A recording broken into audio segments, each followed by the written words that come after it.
Сәлеметсіздер ме? Мен аты-жөнім Тілеш Нұрбек, мен 428 ОЕМ группасының студенті боламын. Бүгін бізде аускультация, жүректің аускультациясын жасайтын боламыз. Жүректің аускультациясын бізде 3 түрлі положениеде жасауға болады. Ол пациенттің тұрған бойында, пациенттің отырған бойында және пациенттің жатқан бойында жасауға болады. Және жүректің аускультациясын арнайы жоспармен орындаймыз, жоспар бойынша. Яғни бізде ең алдымен пациент келген кезде пациенттің бел аймағын шешуін сұраймыз. Және арнайы есту құралы фонендоскопымызды киіп, жүректің бірінші нүкте митральды клапан нүктесі, яғни ол 5-ші қабырға аралықта бұғананың орта сызығымен 1-2 см ішке орналасқан.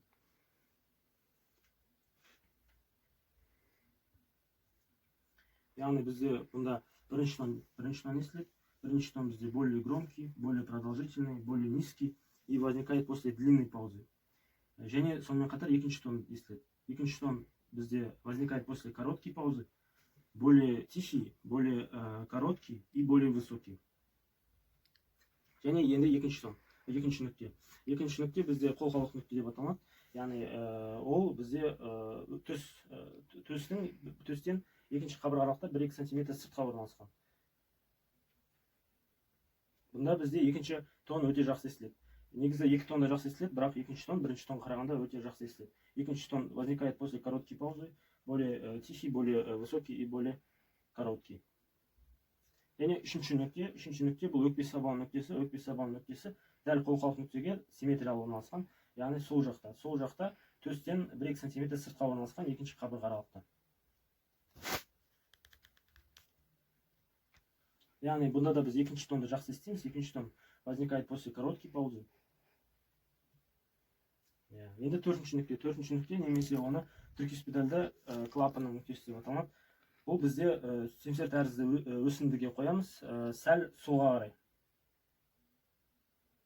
Бұнда бізде бірінші тон жақсы естіледі. Бірінші тон возникает после длинной паузы, более громкий, более высокий, более громкий, более низкий, более продолжительный.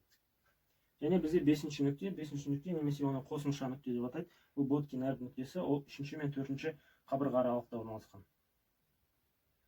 Яғни бұнда бізде 2 тонда жақсы естіледі. Бірінші және екінші тонда. Біз жалпы жүректің аускультациясын жасап болғаннан кейін енді пациенттің пульсын анықтаймыз, немесе жүректің жиырылу жиілігін анықтаймыз.